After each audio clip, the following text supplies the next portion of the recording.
আর আপনি যত পাপ করেন না কেন মায়ুস হবেন না, মন ছোট করবেন না। আপনার একটা সেজদা, যে সেজদা আপনি চোখের পানি ঢেলে দিয়েছেন আল্লাহর কাছে, যে আল্লাহ আমার ভুলগুলো তুমি মাফ করে দাও, আমার তওবা তুমি কবুল করো, ইনশাল্লাহ দেখবেন ওই একটা সেজদা যদি কবুল হয়ে যায় আল্লাহ পাক আপনার সব গুনাহ মাফ করে দিবেন ইনশাল্লাহ।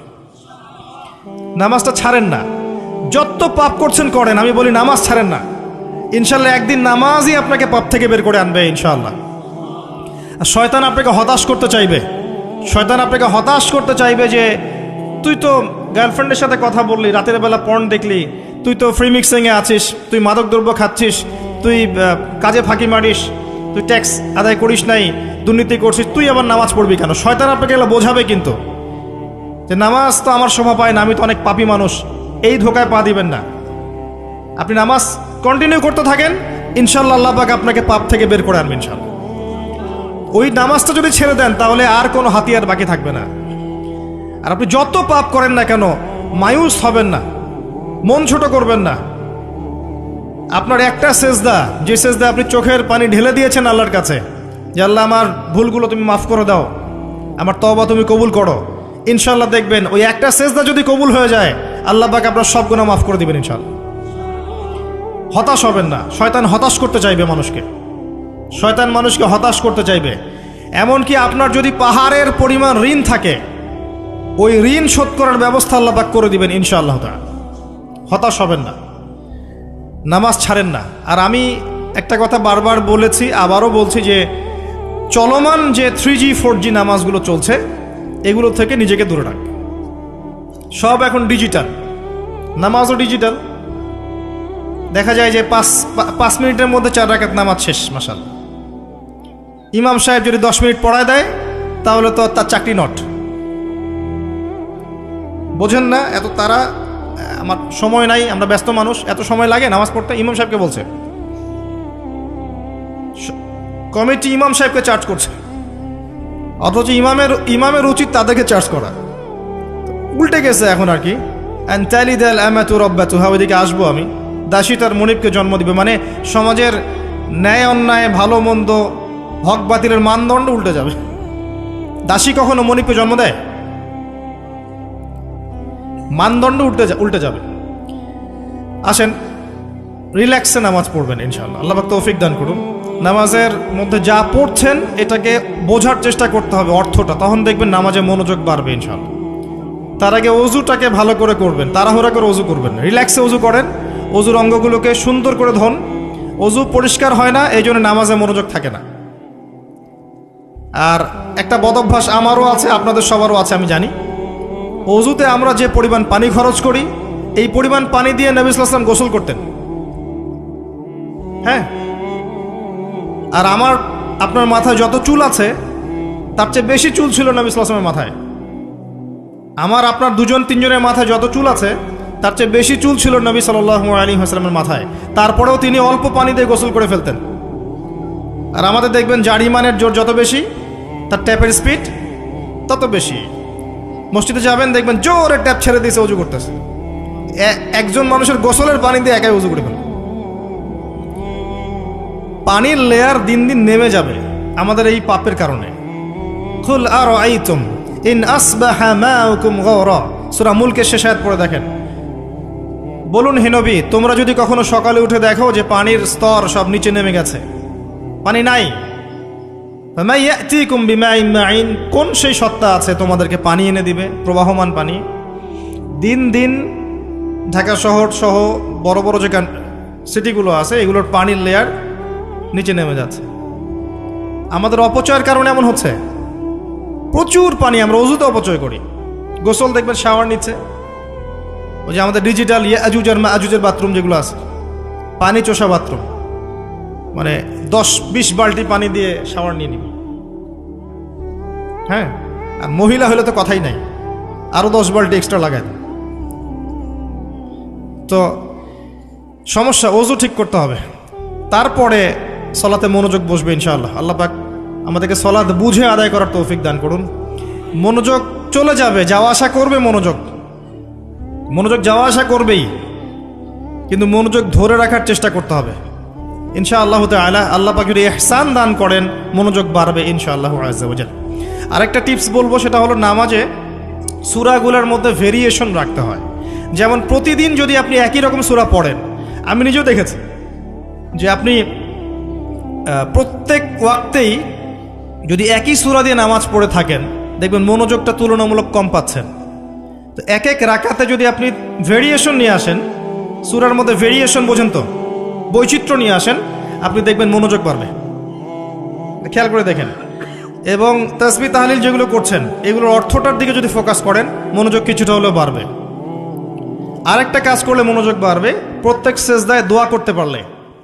সেজদা করছেন, শুধু সুবহান রাব্বিয়াল আ'লা এতটুকু বলে উঠে যাবেন না, কমপক্ষে একটা দুটো দোয়া করেন, একটা দুটো দোয়া করেন সেজদায়। কারণ সেজদায় সবচেয়ে বেশি দোয়া কবুল হয়। আল্লাহ রাসূল সাল্লাল্লাহু আলাইহি ওয়াসাল্লাম বলেছেন, বান্দা সেজদায় আল্লাহর যত কাছে থাকে অন্য কোনোভাবে বান্দা এত কাছে আসতে পারবে না। এবং এখানে তোমরা বেশি বেশি দোয়া করো, নবী সাল্লাল্লাহু আলাইহি ওয়াসাল্লাম বেশি বেশি দোয়া করতে বলেছেন। দোয়ার জন্যে হুজুর ডেকে এত খাওয়ানোর দরকার নাই, নিজে দোয়া করা শেখেন, নিজে দোয়া করা শেখেন। নিজের বাবার জন্যে, মায়ের জন্যে, আপনার আত্মীয় স্বজনের জন্য, আপনার নিজের জন্যে, আপনার স্ত্রী সন্তানের জন্যে, সমাজের জন্যে, উম্মার জন্য, দেশের জন্য আপনি দোয়া করতে শেখেন। আপনার একটা প্রয়োজন, এই প্রয়োজনটাকে আমি বুঝতে পারবো, ওই আবেগটা কি আমার আসবে? আপনার যেটা প্রয়োজন, আপনার আবেগ আপনার আসবে। আপনার সন্তান অসুস্থ, আমি কি বুঝবো সেই ফিলিংসটা কেমন? আপনি বুঝবেন সেই ফিলিংসটা কেমন। অতএব নিজে আল্লাহর সাথে সম্পর্ক করেন। আর আপনি নিজেকে এত ছোট কেন মনে করছেন? আপনিও আল্লাহর সেই বান্দা, যে বান্দা আমি, যে বান্দা আর 10 জন মানুষ।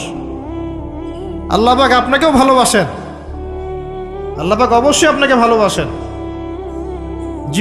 জীবনের দীর্ঘ সময় পর্যন্ত আপনি আল্লাহকে ডাকেন নাই, আল্লাহ আপনাকে ফেলে দেয় নাই। আল্লাহ আপনাকে খাওয়ান, এখনো পরান, বাঁচিয়ে রেখেছেন, আল্লাহ নিয়ামত দিয়েছেন। আল্লাহ আপনাকে ভালো না বাসলে এমনি করেন? আল্লাহ পাক অপেক্ষা করছেন কবে খালি আপনি আসবেন আল্লাহর কাছে, এসে বলবেন আস্তাগফিরুল্লাহ ওয়া আতুবু ইলাইহি। আল্লাহ পাক অপেক্ষা করে বসে আছেন আপনার জন্য। আপনি কোথায় যাচ্ছেন? ফাআইনা তাযহাবুন।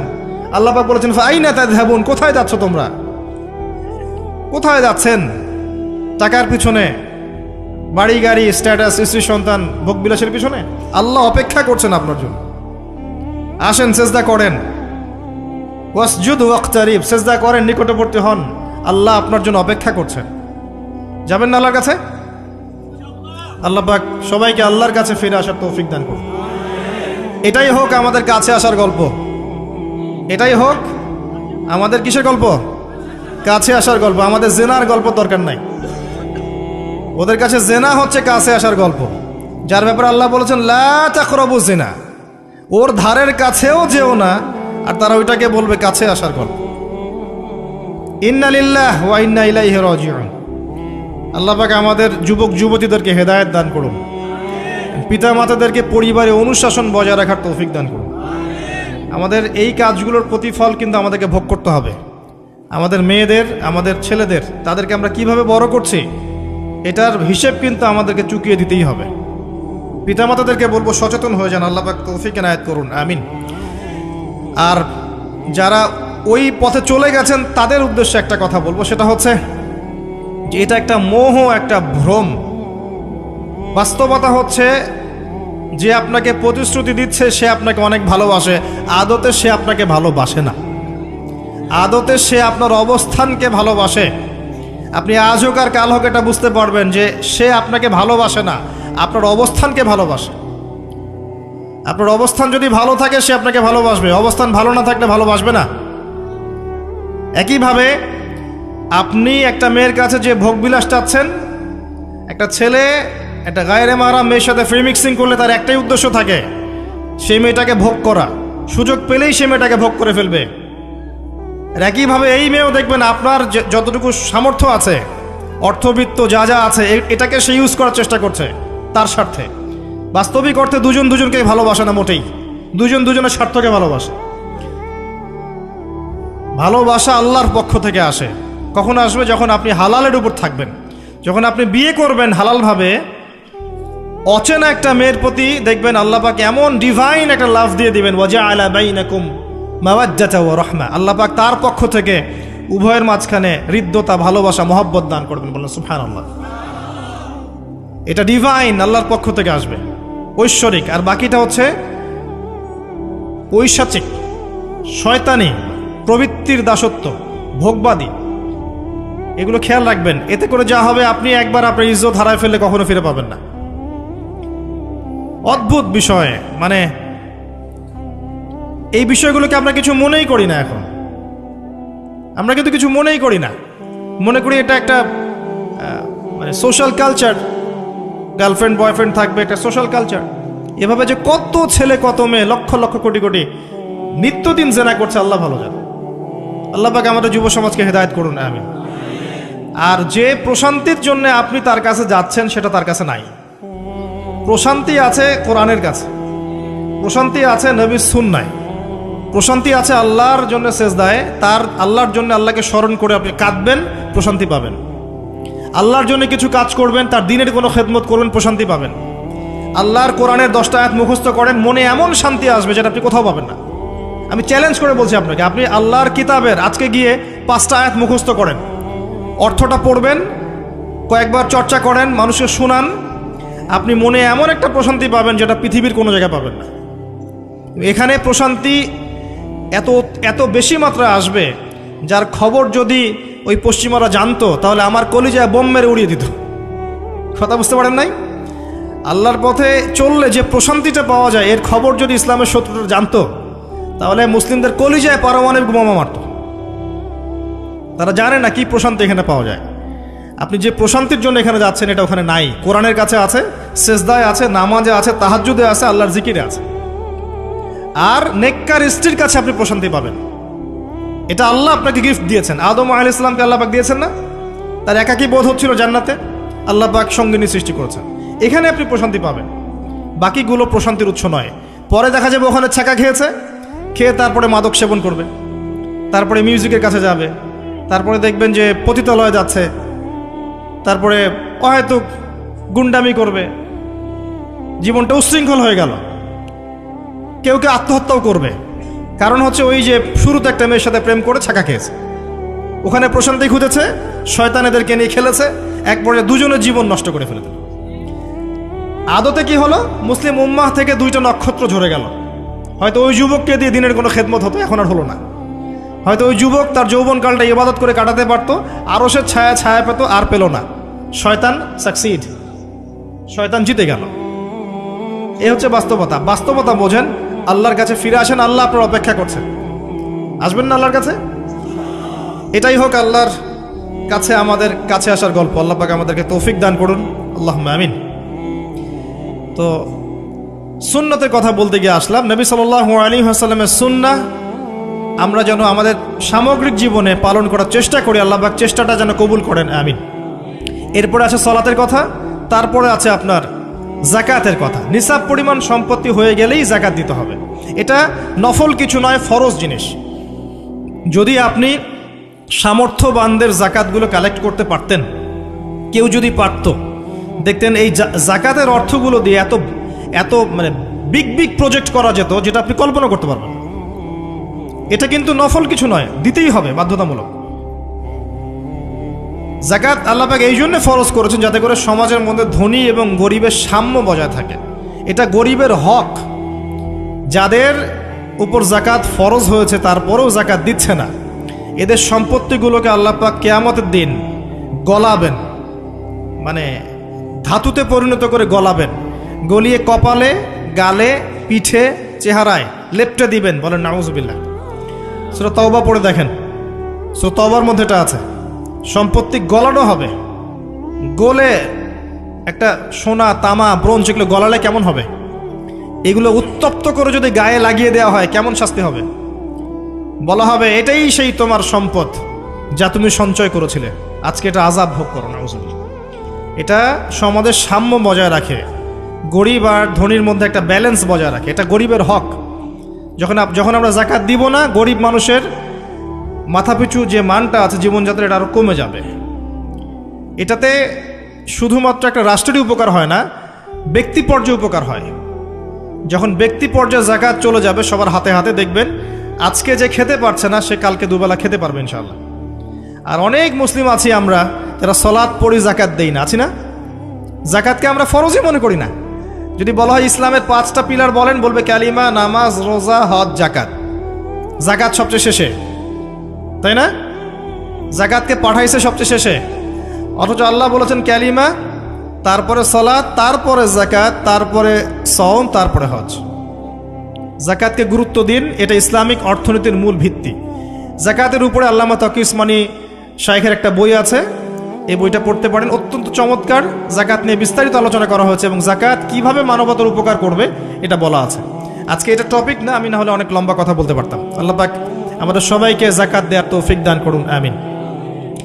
এরপরে সওমের কথা বলেছেন, সওম ইনশাল্লাহ সামনে আসবে, আমরা সবাই রাখবো। আল্লাহ পাক আমাদের সবাইকে 30টা সওম, পুরো মাস সওম রাখার তৌফিক দান করুন, আমিন।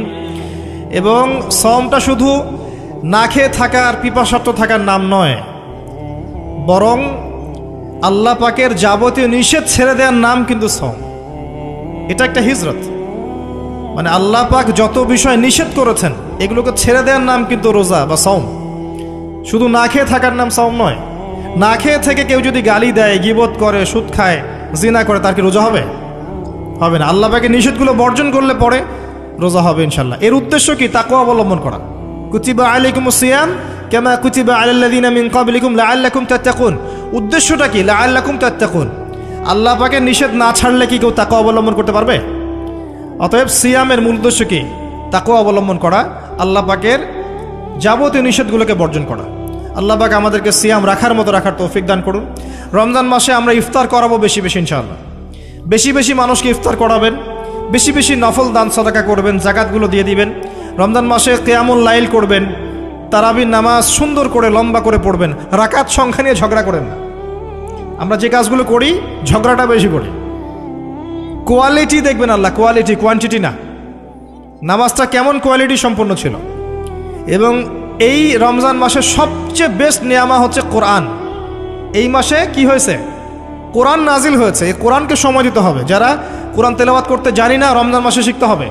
যারা জানেন তারা খতম দিবেন, তেলাওয়াত করবেন, খতম দিবেন। যারা আরও ভালো জানেন তারা গবেষণা করবেন, পুরো কোরআনটা গবেষণা করবেন। পারা যাবেন ইনশাল্লাহ। আল্লাহ পাক সবার আগে আমাকে, অতঃপর আপনাদের সবাইকে তৌফিক দান করুন, আমিন। এবং দিনের জন্য তালিম করবেন, ইমানের আলোচনা করবেন, মসজিদে দার্স দিবেন, ইফতার করাবেন, গরিবদেরকে সাদাকা করবেন, ওসর দিবেন, ফিতরা আদায় করবেন। রমজান মাসটাকে একটা ইসলামের ইবাদতের সংস্কৃতি বানিয়ে ফেলবেন। রমজানের প্রতিটা মোমেন্টকে কাজে লাগানোর চেষ্টা করবেন। আল্লাহ পাক সবাইকে তৌফিক দান করুন, আল্লাহুম্মা আমিন। ইফতার একসাথে করবেন, বাসায় সবাই একসাথে ইফতার করবেন। একটা কমিউনিটি, একটা মানে কি বলবো, ইসলামের উৎসব যেন বিরাজ করে। পরিবারের ছোটরা দেখবে যে রমজানে আমরা সবাই একসাথে ইফতার করি। একটা বড় থাল কিনবেন বাসায়, এই বড় থালে খাওয়া কিন্তু সুন্নাত। একটা বড় থাল যেখানে পরিবারের সবাই সদস্য মিলে খাবেন। বাচ্চা কাচ্চা, ছোট ছোট বাচ্চারা দেখে দেখে বড় হবে যে আমরা রমজান মাসে বাবা মা সবার সাথে বসে খেয়েছি এভাবে। ওদেরকে হাদিয়া দিবেন, রোজা রাখলে উৎসাহিত করবেন, রোজা রাখলে গিফট দিবেন, হাদিয়া দিবেন যে আম্মু তোমার বয়স যদিও রোজা ফরজ হয় নাই, রাখার চেষ্টা করো, যদি রাখতে পারো তাহলে আমি তোমাকে একটা গিফট কিনে দেব। রাখতে উৎসাহিত করেন, দেখবেন ইনশাল্লাহ এই চর্চাগুলো পরবর্তীতে ওদের মধ্যে তাকওয়া নিয়ে আসবে ইনশাল্লাহ। আমাদের মনে আছে আমরা যখন ছোট, রোজা ফরজ হয় নাই, আমাদেরকে এভাবে বকশিস দেওয়া হতো, রোজা রাখলে 10 টাকা দেওয়া হবে। তখন অবশ্য 10 টাকার মান এখনকার 100 টাকার চেয়ে বেশি ছিল। আর আপনার টাকার মান দিন দিন কমবেই, কারণ ইসলামিক কারেন্সি যারা বোঝে না তারা এগুলোর সম্পর্কে বিরূপ মন্তব্য করতে পারে। বাট আমরা জানি যে একটা সভ্যতা মানুষের সম্পদ চুষে খাচ্ছে এবং ডে বাই ডে এটা হতেই থাকবে। যাই হোক, ওই টপিকে আর গেলাম না। তো আমাদেরকে পুরস্কৃত করা হতো এভাবে, উৎসাহিত বোধ করতাম। কয়টা রেখেছি? 7টা, তারপরের বছর 10টা, তারপরের বছর 15টা। এভাবে করতে করতে দেখবেন আপনার বাচ্চা রোজা রাখা শিখে যাবে। এবং সওম রাখলে শরীরের কোনো ক্ষতি নাই, উপকার ছাড়া। ক্ষতি আছে? কোনো ক্ষতি নাই, কোনো ক্ষতি নেই উপকার ছাড়া। সবচেয়ে বড় কথা হচ্ছে যারা খেতে পারে না ওদের ফিলিংসটা আপনি বুঝতে পারবেন। আপনিও বুঝতে পারবেন যে না খেয়ে থাকা এটা কেমন। আল্লাহ পাক যে খাওয়াচ্ছেন আমাকে, এটা কত বড় নিয়ামত ছিল। আল্লাহ পাক আমাদের সবাইকে রমজান মাস পর্যন্ত পৌঁছে দিক এবং রমজানে 30টা সওম পুরো মাস রমজানের যাবতীয় কাজের সাথে আদায় করার তৌফিক এনায়েত করুন, আমিন। আর সম্ভব হলে রমজান মাসে উমরা করবেন। সম্ভব হলে রমজান মাসে উমরা করতে পারেন, এটা খুব বড় একটা ইবাদত এবং এটাতে যে নববী রুহানি একটা স্বাদ পাবেন, এটা কিন্তু বলে বোঝাতে পারবো না আমি, আপনি করলে পরে বুঝতে পারবেন। আল্লাহ পাক তৌফিক দান করুন সবাইকে, আল্লাহুম্মা আমিন। এরপরে আছে সামর্থ্য হলে হজের কথা। আলহাজ টাইটেলের জন্য নয়, মানুষ আমাকে আলহাজ বলবে, হ্যাঁ, মানুষকে দেখানোর জন্য হজ, আমাকে হাজী সাহেব বলবে, এই জন্য হজ নয়। হজ করতে যাবেন ইব্রাহিমী চেতনা শিখতে। হজের কাজের মধ্যে ইব্রাহিম আলাইহিস সালামের একত্ববাদের চেতনা আছে। আরাফার মাঠে আপনি কিয়ামতের মাঠকে ফিল করবেন, সাই করবেন, তখন হাজরা আলাইহিস সালামের সেই কষ্ট ফিল করবেন। প্রত্যেকটা কাজের পিছনের ঘটনা কি এটা আপনাকে ফিল করতে হবে। পাথর মারবেন, নাস্তিকরা এগুলো নিয়ে মজা করে না, ঠাট্টা মশকরা করে। সন্তানকে জবাই করার যে হুকুমটা ছিল, সেখানে শয়তান ধোঁকা দিচ্ছিল না? শয়তান যে প্রত্যেকটা কাজে আমাদেরকে বিভ্রান্ত করে, এই চেতনাটা ওখানে জাগ্রত হয়। প্রত্যেকটা কাজ আমাদের বাহ্যিকভাবে দেখলে হবে না, এর পিছনে ভিতর একটা আধ্যাত্মিকত্ব থাকে, রুহানিয়াত থাকে, ওইটা বুঝতে পারলে ইসলাম বোঝা যাবে ইনশাআল্লাহ। তো হজের প্রতিটা কাজ আপনি দেখবেন ইব্রাহিম আলাইহিস সালামের সুন্নাহ, হাজরা আলাইহিস সালামের আত্মত্যাগ, ইসমাইল আলাইহিস সালামের ঘটনা, কিয়ামতের মাঠ, দোয়া কবুলের মাঠ, তাওয়াফ, এই প্রত্যেকটা বিষয় আপনার ক্ষুদ্রত্ব, আল্লাহর বিশালত্ব, এগুলো আপনাকে বুঝিয়ে দিবে। শুধু আলহাজ টাইটেলের জন্য নয়, বরং আল্লাহর কাছে আত্মসমর্পণ করার জন্য, প্রকৃত ইসলাম বোঝার জন্য হজ করবেন। আল্লাহ পাক তৌফিক দান করুন। দোয়া করে আল্লাহ পাক সবাইকে জীবনে অন্তত একটাবার জন্য হজ করার তৌফিক দান করেন, আমিন। এটা প্রথম প্রশ্ন ছিল। দ্বিতীয় প্রশ্ন তিনি করছেন, কোন ব্যক্তি? ওই যে ধবধবা সাদা জামা পরা ব্যক্তি, মনে আছে না ভুলে গেছেন? সে কোথায় বসে আছে? হ্যাঁ, সামনে, হাঁটুর সাথে হাঁটু লাগিয়ে, হাত কোথায়? উরুর উপরে। উস্তাদের সামনে বসার আদব এটা, উস্তাদের সামনে বসার আদব।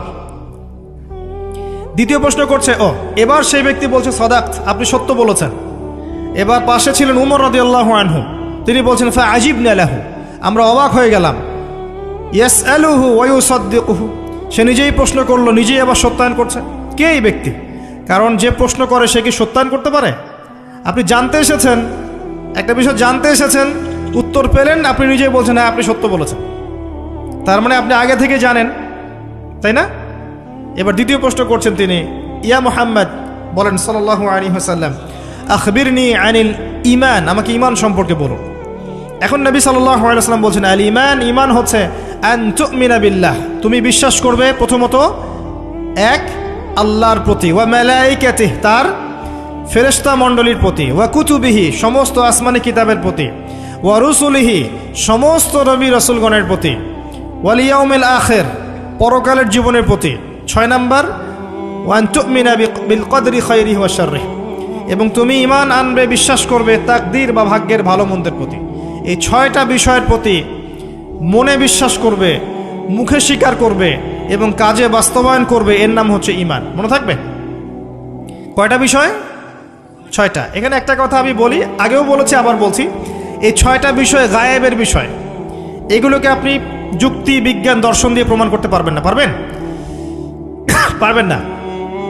পরীক্ষা নিরীক্ষা, যুক্তি, বিজ্ঞান, দর্শন দিয়ে ল্যাবরেটরিতে বসে কি আল্লাহ, ফেরেশতা, আসমানি কিতাব, নবী রাসূল, পরকালে পরীক্ষা করা যায়? যায় না। এগুলো কিসের বিষয়? গায়েবের বিষয়। আল্লাযীনা ইউমিনুনা বিল গায়ব, মুত্তাকি কারা? যারা গায়েবে বিশ্বাস করে, এদের জন্যই হচ্ছে আলিফ লাম মিম যালিকাল কিতাব লা রাইবা ফিহি হুদাল লিল মুত্তাকিন। তো ঈমানের 6 পিলারকে 3টা কাজ করতে হবে, মনে বিশ্বাস, মুখে স্বীকৃতি এবং কাজে বাস্তবায়ন। যারা শুধু বিশ্বাসটাকেই সবকিছু মনে করে, এদেরকে বলা হয় মুরজিয়া বা শৈথিল্যবাদী। আর যারা কাজ করতে গেলেই পান থেকে চুন খসলেই কাউকে কাফের বলে ফেলে, এদেরকে বলা হয় খাওয়ারেজ বা খারেজি। আহলে সুন্নাহ ওয়াল জামায়াতের আকীদা হচ্ছে মাঝখানে।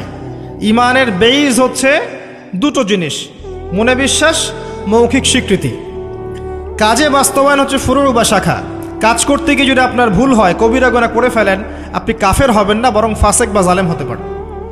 এবং কবিরা গুনাহ করে ফেললেই কাউকে হত্যা করা জায়েজ নাই, তার তওবার দরজা কি আছে? খোলা আছে। এই হলো ঈমান।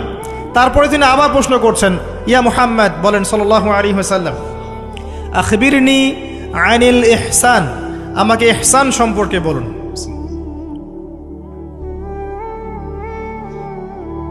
তখন নবী সাল্লাল্লাহু আলাইহি ওয়াসাল্লাম বলছেন, আল ইহসান, ইহসান হচ্ছে আন তা'বুদাল্লাহা কাআন্নাকা তারাহ, তুমি এমনভাবে আল্লাহর ইবাদত করবে যেন তুমি আল্লাহকে দেখতে পাচ্ছ। কথা বুঝতে পারছেন? খুব ডিফিকাল্ট, কথাটা বলা সহজ, আমল করা খুব ডিফিকাল্ট। তুমি এমনভাবে আল্লাহর ইবাদত করবে যেন তুমি আল্লাহকে দেখছো। ওয়া ইল্লাম তাকুন তারাহ ফাইন্নাহু ইয়ারাক, যদি তুমি আল্লাহকে দেখতে না পারো তাহলে জেনে রাখবে আল্লাহ তোমাকে দেখছেন। এই কনসিয়াসনেসের নাম হচ্ছে ইহসান, আত্মশুদ্ধি, আল্লাহ কনসিয়াসনেস। যদি কারোর মধ্যে ইহসান থাকে সে কি পাপ করতে পারবে? সে কেউ যদি ফিল করে যে আল্লাহ আমাকে দেখছেন প্রত্যেকটা কাজে, ইবাদতে, ব্যবসায়, মুআমালাতে, সামাজিক বিষয়ে, চাকরি বাকরি, ওয়ার্ল্ড অ্যাফেয়ার্স, প্রত্যেকটা বিষয়ে যদি কেউ মনে করে আল্লাহ আমাকে দেখছেন, তাহলে কি কারো পক্ষে পাপ করা সম্ভব? এই চেতনাটা আল্লাহ পাক জাগ্রত করতে বলেছেন। আল্লাহ পাক আমাদের সবাইকে আমলে, আকীদায়, মুআমালাতে ইহসান দান করুন, আল্লাহুম্মা আমিন। আর এই ইহসানের সাথে একটা শব্দ সম্পর্কিত, এর নাম হচ্ছে তাকওয়া। একটা আপনাদের এখানে সি বিচ আছে না, ধরেন একটা সি বিচের মধ্যে কিছু কাচের টুকরা ফেলে দেওয়া হয়েছে, ছোট্ট একটা জায়গায় সৈকতে কাচের কিছু টুকরা ফেলে দেওয়া হয়েছে। আপনাকে বলা হলো যে এর উপর দিয়ে হাঁটেন। এখন আপনি কিভাবে হাঁটবেন? নর্মালি হাঁটবেন না পাগুলো ফেলে ফেলে খুব কেয়ারফুলি হাঁটবেন? এই হাঁটাটা হচ্ছে তাকওয়া। এই হাঁটাটার এক্সাম্পল হচ্ছে তাকওয়া। মানে এই কাচের টুকরাগুলো হচ্ছে গুনাহ, শয়তানের ট্র্যাপ, ফাসাকি, জুলুম, অন্যায়, অত্যাচার, পাপ। এখান থেকে বেঁচে বেঁচে আপনাকে পা ফেলতে হবে, এর নাম তাকওয়া। আর কখন ফেলা সম্ভব হবে? যখন আমি ফিল করব আল্লাহ আমাকে দেখছেন। এই কনসিয়াসনেস না থাকলে এটা হবে না। টেবিলের তল দিয়ে আপনি ঘুষ দিচ্ছেন, যে নিচ্ছে সে যদি ওই সময় চিন্তা করে আল্লাহ আমাকে দেখছেন, নিতে পারবে? ব্যবসা করছেন, মাপে ওজন কেউ দেখছে না, কাস্টমার দেখে নাই, আপনি দেখছেন, বুঝতে পারছেন। আপনি যদি ওই সময় চিন্তা করেন যে আল্লাহ আমাকে দেখছেন, এ দেখে নাই, আপনি কি কম দিতে পারবেন? পারবেন না। বোনের সম্পত্তি আপনি সিস্টেম করে নিতে পারেন, বোন শিক্ষিত না, বোঝে না, আপনি চিন্তা করছেন আল্লাহ তো আমাকে দেখছেন, পারবেন নিতে? প্রতিটা কাজ যদি এতটুকু মানুষ ফিল করে যে আল্লাহ আমাকে দেখছেন, আপনি পারবেন না করতে। এরপরেও যদি পাপ হয়ে যায়, দেন তওবা করে ফিরে আসতে হবে। আল্লাহ পাক সবাইকে তাকওয়া অবলম্বন করে তৌফিক এনায়েত করুন।